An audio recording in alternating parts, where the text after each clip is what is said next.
Welcome everybody to the Coastal United Soccer Association Recreation Coaches video.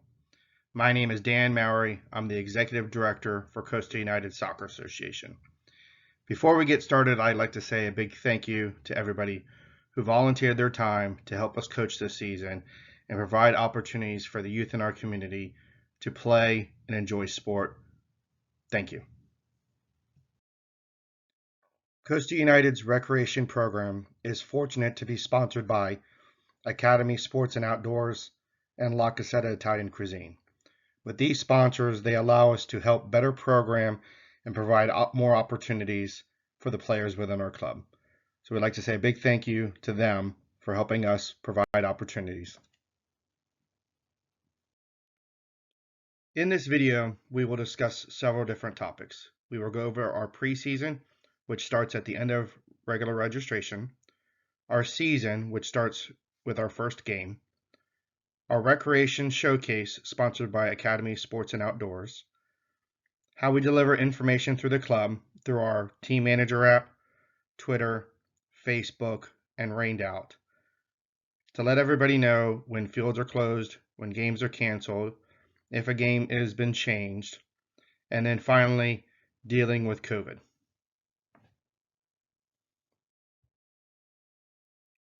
During Coastal United's preseason, we will have an opening ceremony out at Creekside Park. This is an opportunity for us as a board and association to communicate with our members, to help answer questions, to go over Coastal United rules and Craven County rules, and again, help answer questions face-to-face for all of our members. All coaches will have opportunity within our Sports Connect system. Once you've received your roster, it will be posted and you will receive a notification of your roster that you can start communicating to your team.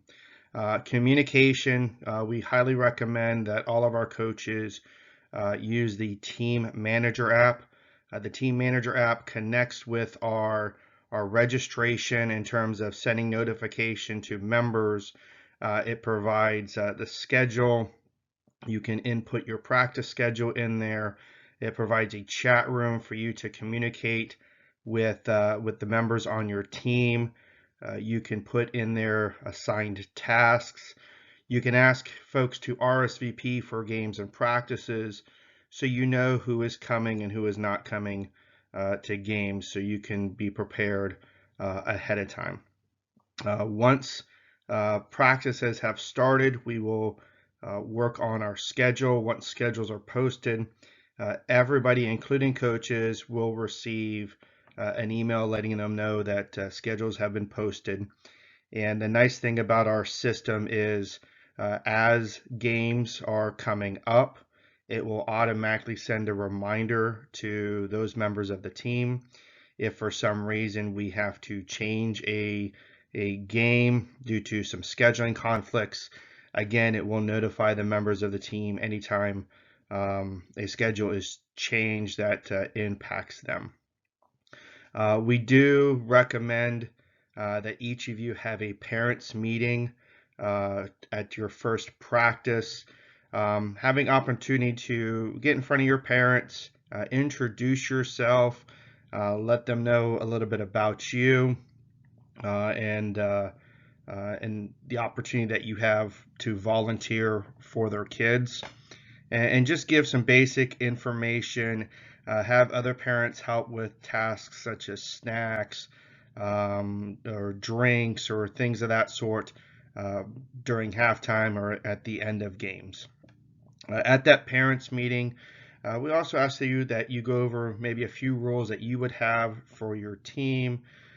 Simple things such as trying to be on time, or if you're going to be late, how they can notify you, respecting all teammates, different things of that sort. If you have questions regarding other rules that you might have or suggestions of some rules, please feel free to reach out to me and we can help communicate and give some ideas and help plan for your first parents meeting. During the season, each coach will be provided a bag of equipment.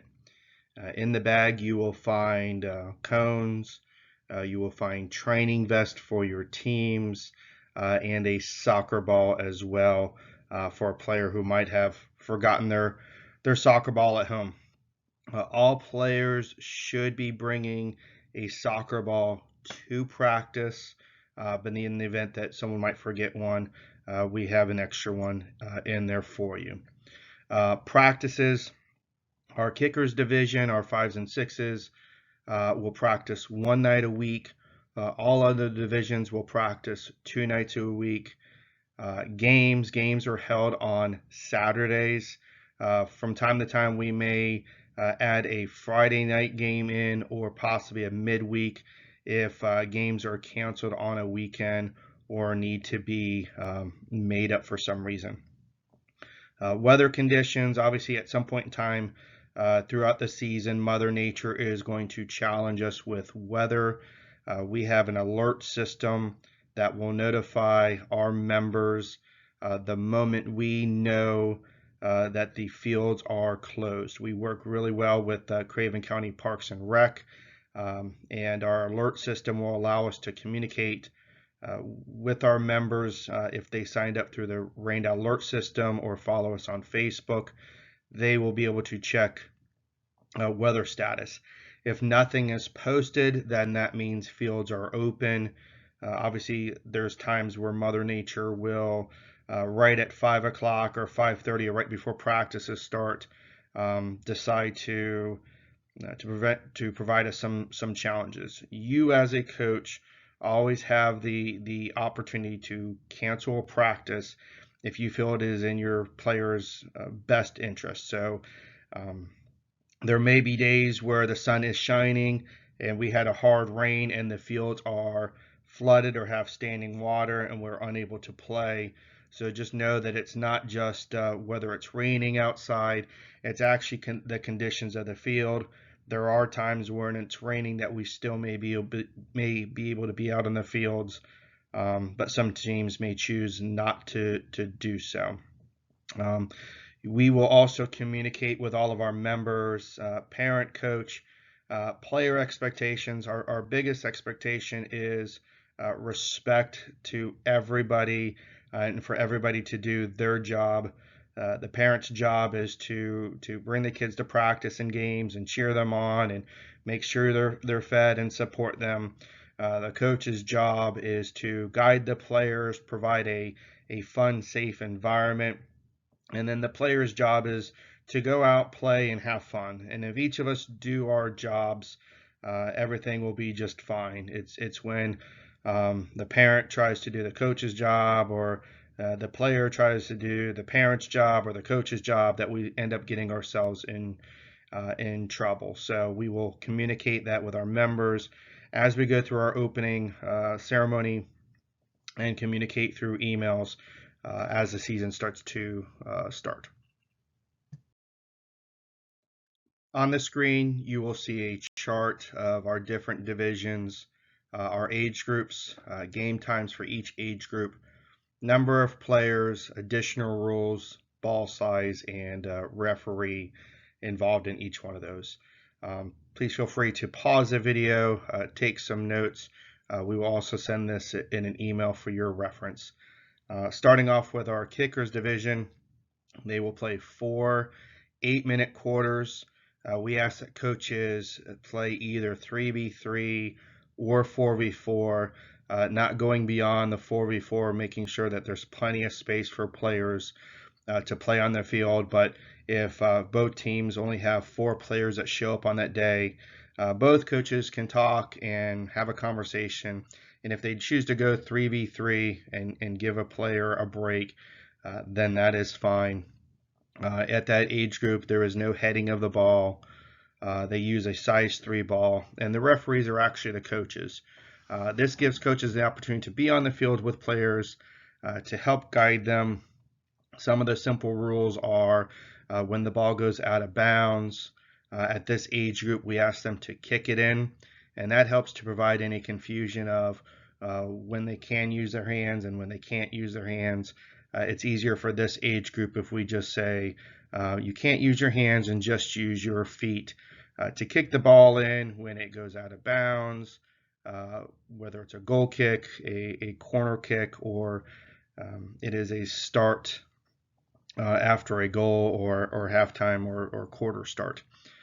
In our strikers division, they play 4 12-minute quarters. At this age group, the field is a little bit bigger. They play 4 field players at a time and a goalkeeper. Some of the rules that we have for this age group: when the goalkeeper gets the ball either in their hands or a goal kick situation, we ask that the other team backs up to the midfield. This gives players the opportunity to learn how to play the ball out of the back. There is no punting in this division. Goalkeepers can only roll the ball out or throw it to their teammates. And it just gives the other team a little bit of time to collect themselves and learn to play and pass rather than just kicking it down the field. Players can only be goalkeeper 1 quarter, so that allows players to not be pigeonholed goalkeeper and give other kids the opportunity to learn and explore different positions, and no heading at this age group as well. They are still using a size 3 soccer ball, and there is 1 referee on the field that will help the players understand the rules of the game when it's a corner kick, when we are doing throw-ins at this age group, when it is a goal kick, and other rules in the game. Everything that occurs in the game, any foul, is what we call an indirect kick. So that means it must touch another player before it goes in the goal. They cannot just shoot on the goal right away. In our coastal division, we will play 7v7, so that is 6 field players and a goalkeeper. At this age, we ask that players back up to, there is a what we call a build-out line. It is a line between the midfield and the top of the goal box. We ask that they back up, so it's not quite back to midfield at this point, but just slightly back. Again, no punting at this age group. Goalkeepers, when they have it in their hands, can roll the ball out or throw it to their teammates. There is, at this age group, an offside warning. So if players are sitting behind the other team, just waiting and saying, kick the ball to me, the referee will warn the player. If they have to warn more than once, they will then give possession to the other team. This just makes sure that players are connected to the game, that they're learning, and they're not just cherry picking in front of the other team's goal, looking to receive the ball. Again, there's no punting at this age group, and there's still no heading. At this age, they will start using a size 4 soccer ball, and again, 1 referee on the field. In our United division, they will play 2 30-minute halves, 11v11. At this age, all applicable rules apply offside. The players can head. There is no backing up to midfield. So it is the true nature of the game and everything that we're building up to with our small-sided versions in the previous age groups.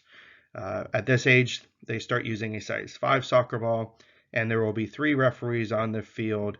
The side referees will also help with the offside rule and understanding when players are in an offside position, and so on and so forth. So please, if you have questions, please email, and we'll be more than happy to answer any questions you have regarding the age groups.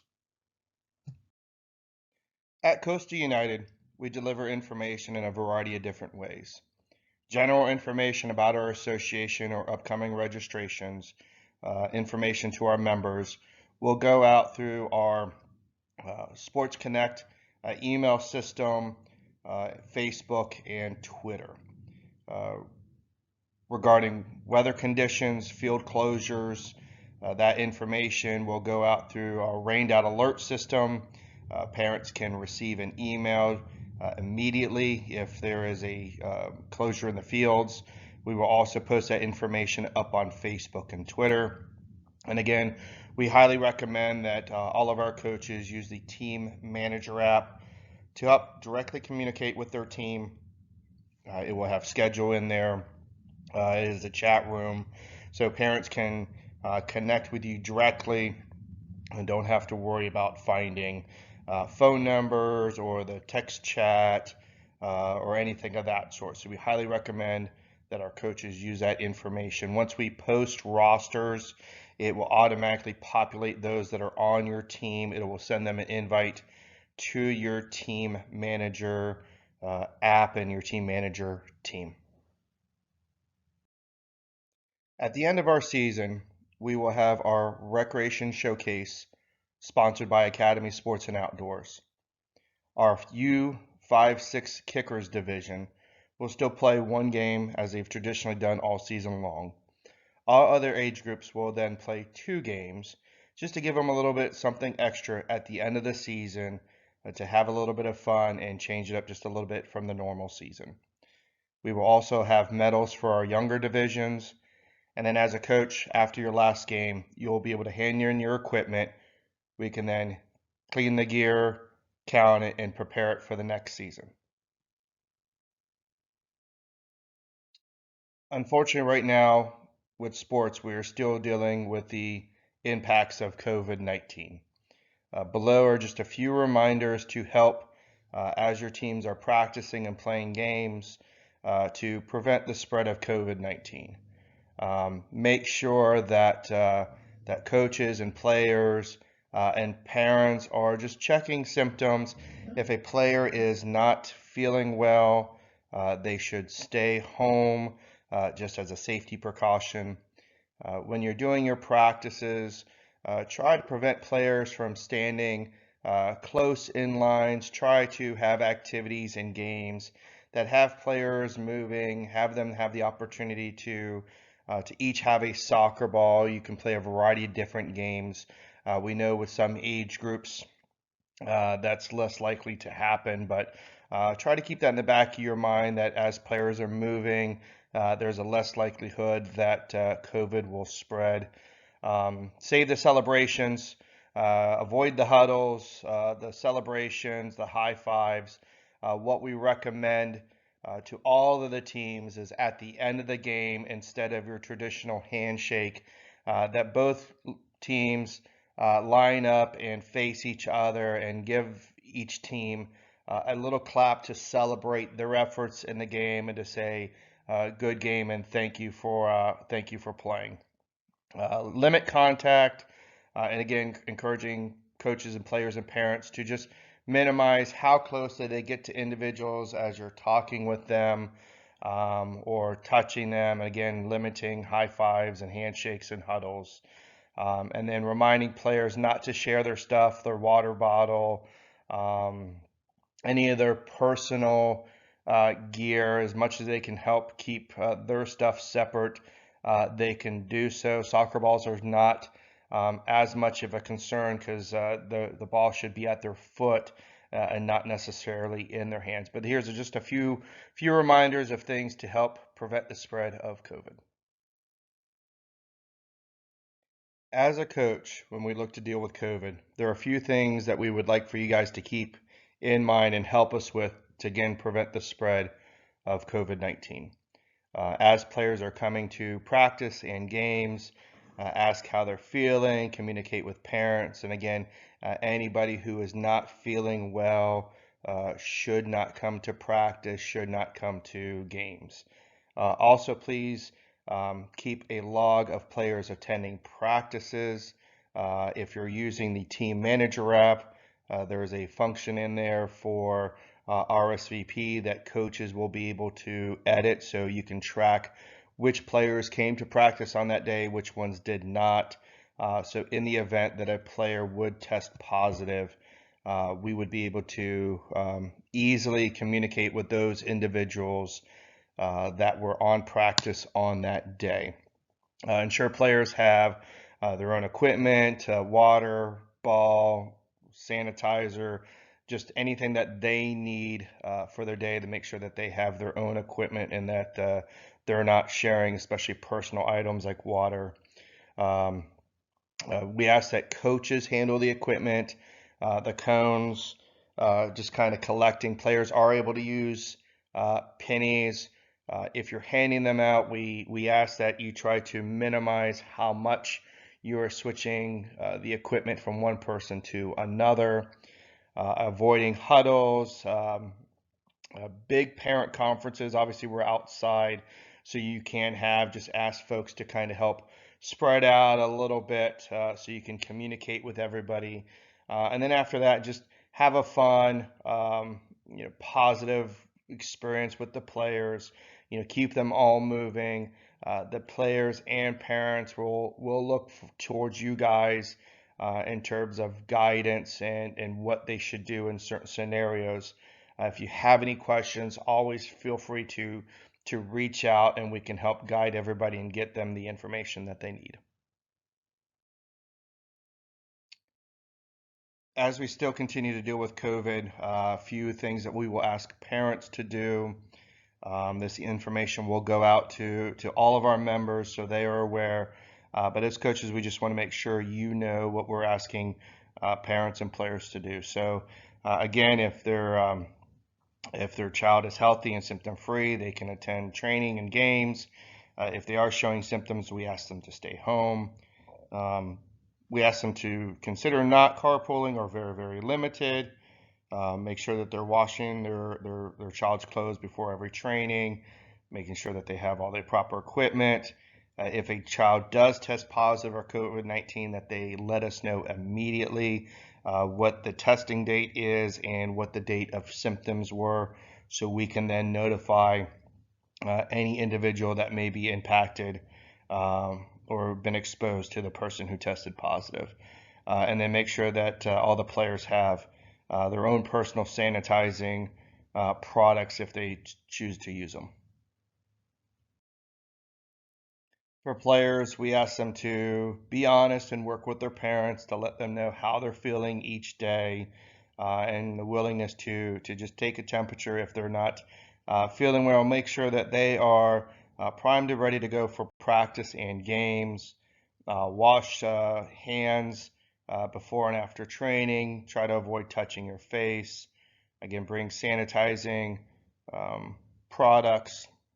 Not touching other people's equipment, reminding them no high fives, no hugs, no handshakes, no fist bumps. This might be the hardest of all of them for the young players as they get excited, playing the game, but something we just need to help remind them for. And then in the event that they have to stay home because they're feeling sick or depending the scenario, that there are things that they can do at home to stay in shape and continue to work on their skills. And once they're feeling better, they'll be able to come back out and play. We hope this video was able to help answer a few questions for you guys and prepare you for the upcoming season. Again, if you have any specific questions, please feel free to email us at soccer@coastaunited.com or doc@coastaunited.com. We can't tell you how much we appreciate your willingness to help these young individuals and be a part of our association. And coach, it is truly a rewarding experience and one that we hope that you enjoy. We know that you will not hear this enough throughout the season, but thank you for all your efforts, and we look forward to seeing you guys out on the field soon.